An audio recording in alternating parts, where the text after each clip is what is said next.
Hello, नमस्कार सगळ्यांना. उमेद एम-पी-एस-सीमध्ये आपलं सगळ्यांचं स्वागत आहे. मित्रांनो आपण नुकताच एक व्हिडिओ सिलेबस डिकोडिंगवरती बघितला होता. कंबाईंड मुख्य परीक्षेसाठी इकॉनॉमिक्सचा.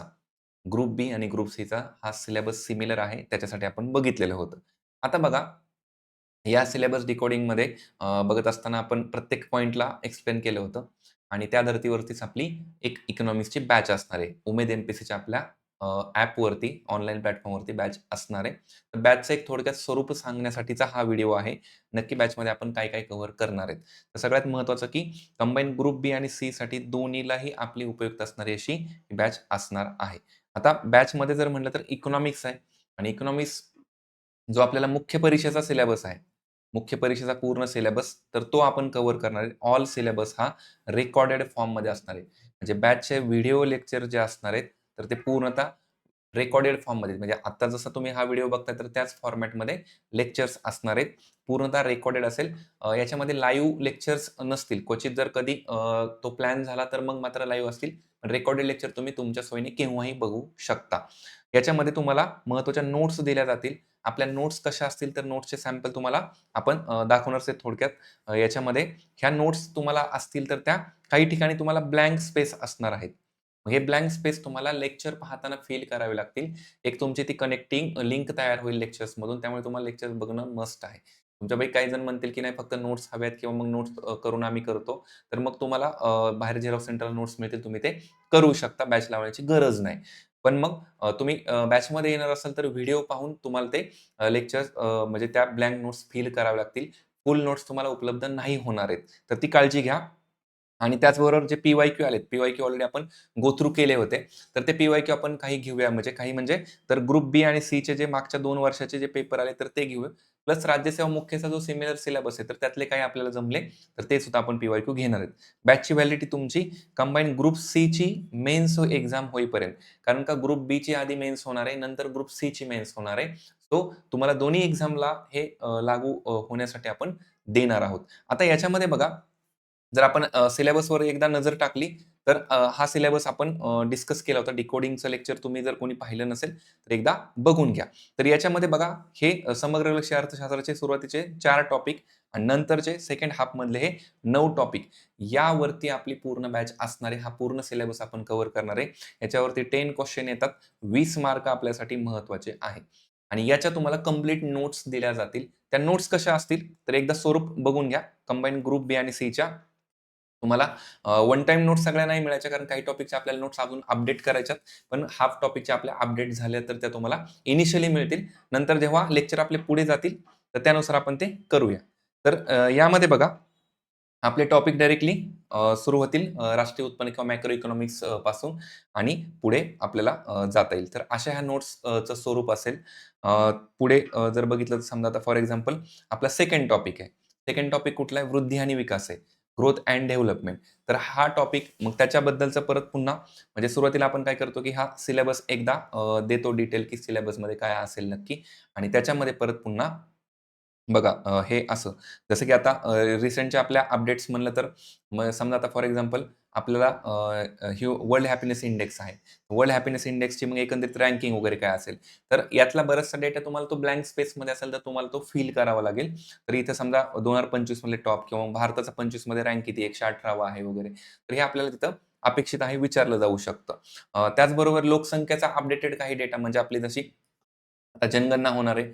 तर त्या जनगणनेसाठी मग जे अनाउन्स झालेलं आहे, तर त्यासाठीचं सुद्धा आपल्याला माहिती पाहिजे की नक्की काय? कारण लोकसंख्या टॉपिक आपल्याला तो त्याच्यामध्ये आहे 2 म्हणजे 1.2 मध्ये आहे आणि ते आपल्याला विचारलं जाऊ शकतं. मग जनगणना 2027 वगैरे हे सुद्धा आपल्याला काही बेसिक गोष्टी.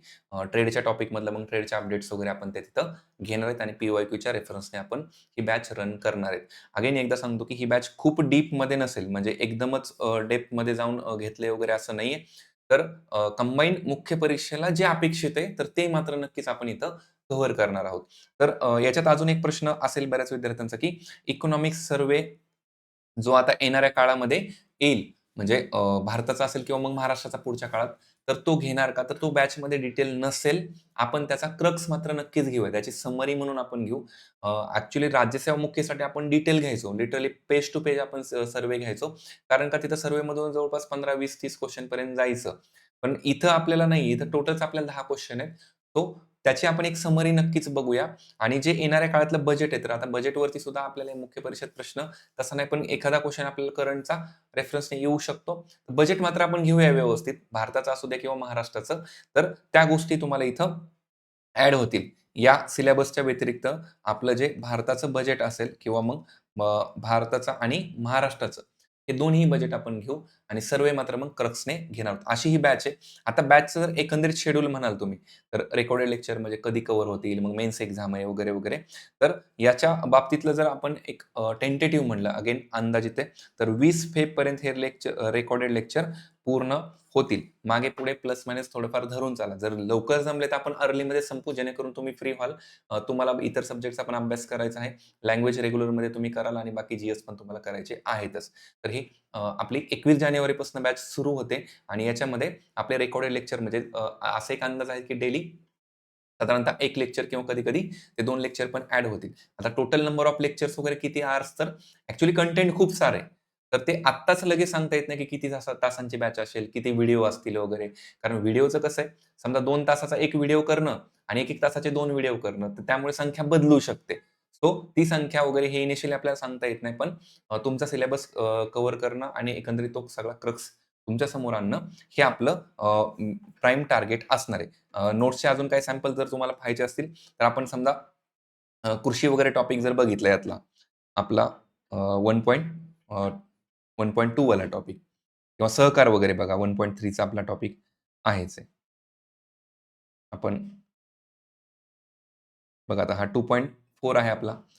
मौद्रिक आणि वित्तीय क्षेत्रवाला आहे. त्याच्यामध्ये आपण बँकिंगचं वगैरे सगळं सेक्टरचं बघणार आहेत, की आपलं फायनान्शियल सेक्टर वगैरे नक्की काय आहे.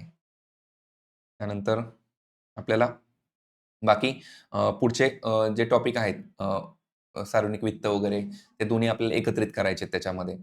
त्याचबरोबर आपण जर याच्यामध्ये म्हणलं, की अ, आंतरराष्ट्रीय व्यापाराच्या बाबतीतलं, तर ते सुद्धा आपल्याला एकत्रितच इथे बघता येऊ शकतं. काही सर्व्हेमधला डेटा वगैरे जो लास्ट टाईमचा असेल, तर त्यालाही आपण ॲडिशन करणार आहोत. ठीक आहे. तर बघा जसं आता आंतरराष्ट्रीय व्यापाराचा हा 1.5 ॲक्चुअली राज्यसेवेला 1.5 आहे. पण आपल्याला इथं तो 1.4 म्हणून टॉपिक आहे. ठीक आहे. त्याच्यात एक मायनर तो फरक आहे फक्त. आता इथे जर आलात तर सिद्धांत आपण तसे डिटेल दिलेत. पण तसं बघितलं तर हा फ्लो चार्ट आहे तुम्हाला, तो एवढाच सफिशियंट होऊ शकतो. कारण मागचा एक प्रश्न काढून बघा, की तो आपल्याला जोड्या लावायला प्रश्न आलेला तसा, की अभिजात सिद्धांत काय आहेत आणि आधुनिक सिद्धांत काय आहेत नक्की? मग याच्यामध्ये कोणता सिद्धांत कोणी मांडलाय आणि ॲक्चुअली त्या सिद्धांताचं म्हणजे अर्थ काय निघतो किंवा तो सिद्धांत कुठल्या बेसिसवर मांडलेला आहे हे आपल्याला माहिती पाहिजे. मग याच्यामध्येच WTO वगैरे पुढे आहेच आहे, वर्ल्ड बँक, IMF आहे. हे आपल्याला याच्यामध्ये बघायचं आहे. असे सिद्धांत एकत्रित आपल्याला इथं दिलेत. यामध्ये आपण पुढे आलो तर बघा याच्यामध्ये मॉडर्न थिअरीजचा पण तो पार्ट आहे आणि नंतर पुढे आहे इंटरनॅशनल फायनान्शियल एजन्सी म्हणजे फायनान्सिंग एजन्सी त्याच्यामधली IMF जी महत्त्वाची. तर IMFच्या बाबतीतलं मग आपल्याला त्याची पार्श्वभूमी, मग त्याचे एकूण सदस्य म्हणा किंवा त्याचे उद्दिष्ट काय आहेत नक्की किंवा कार्य काय करते आणि मग भारतासोबतचा संबंध नक्की काय आहे? तर हे आपल्याला IMFच्या दृष्टीने बघायचं किंवा वर्ल्ड बँकेचं सेम असेल, WTOचं पुढे असेल. तर अशा प्रकारच्या नोट्स असतील, तर त्या तुम्हाला लेक्चरच्या आधी मिळतील. म्हणजे काही आपण टप्प्याटप्प्याने त्या नोट्स देऊया, तर ते तुम्हाला लेक्चर करत असताना तुमच्यासोबत पाहिजेत. आता ह्या नोट्समधून किंवा मग रेफरन्सेस वगैरे किती करायत, नोट्समधून आपलं अल्टिमेट मॅक्सिमम सगळंच कव्हर होईल. तुम्हाला वेगळं काही करण्याची विशेष आवश्यकता नाहीच पडणार आहे. कारण का आपण सर्व्हेचा क्रक्स पण घेऊया आणि नंतर बजेट पण एक प्रायमरी घेऊया. तर अशी ही आपली कंबाईन ग्रुप बी आणि सीची मुख्य परीक्षेची आपली उमेदच्या प्लॅटफॉर्मवरती बॅच असेल. ॲप जर तुम्ही इन्स्टॉल नसेल केलं, डाउनलोड नसेल केलं, तर प्ले स्टोअरवरती जाऊन उमेद क्लासेस नाव सर्च करा. असा हा तुम्हाला लोगो दिसेल. हे तुम्ही ॲप इन्स्टॉल करू शकता. हे प्ले स्टोअरवरती पण आहे आणि ज्यांच्याकडे iOS असेल, म्हणजे ज्यांच्याकडे Apple iPad असेल किंवा मग मोबाईल असेल, तर त्याच्यावरती सुद्धा उमेद एम-पी-एस-सी नावाने सर्च करा. उमेद क्लासेसने नाही येणार तिथं. उमेद एम-पी-एस-सी नावाने सेम असा सिम्बॉल असणार आपलं ॲप तिथं सुद्धा आहे. ॲप स्टोअरवरती ॲप आहे. तुम्ही ते ॲप डाउनलोड करा आणि त्याच्यामध्ये कंबाईन मुख्य परीक्षा, त्यामध्ये तुम्हाला बॅच पाहायला मिळेल. तर रेकॉर्डेड लेक्चर असे टप्प्याटप्प्याने ॲड होतील. पुन्हा एकदा लक्षात घ्या, की आपण एक 20 फेबची डेट ठेवत आहोत टेंटेटिव्ह. मागे-पुढे होऊ शकतं थोडंसं. ठीक आहे. तर तुमच्या काही शंका असतील तर तुम्ही जरूर विचारा. कमेंट बॉक्स असेल किंवा मग Telegramला तुम्ही मेसेज करू शकता. Telegramचा आयडी तुम्हाला मी देतो माझा. Telegramच्या सर्चमध्ये तुम्ही लिहू शकता इकॉनॉमिक्स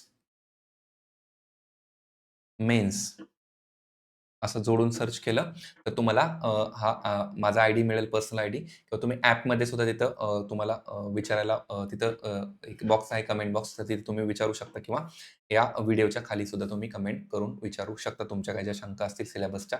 सिलेबस डिकोडिंगचा जर व्हिडिओ नसेल बघितला, तर तो बघून घ्या आणि तुम्हाला बॅच उपयुक्त वाटत असेल, तरच तुम्ही इथं प्रोसीड व्हा. सिलेबस डिकोडिंगचा व्हिडिओ पूर्ण बघा आणि नंतर तुम्ही विचार करा, की इथे येण्याचा तुमचा सिलेबस नक्कीच आपल्याकडनं कव्हर करण्याचा आपण प्रयत्न करेल पूर्णतः त्या नोट्सच्या माध्यमातून कव्हर करू. नोट्सचा साधारणतः एक पेजेसचं वगैरे जर म्हटलं तर किती असतील? एक साधारणतः एक 200 किंवा 200 प्लस वगैरे.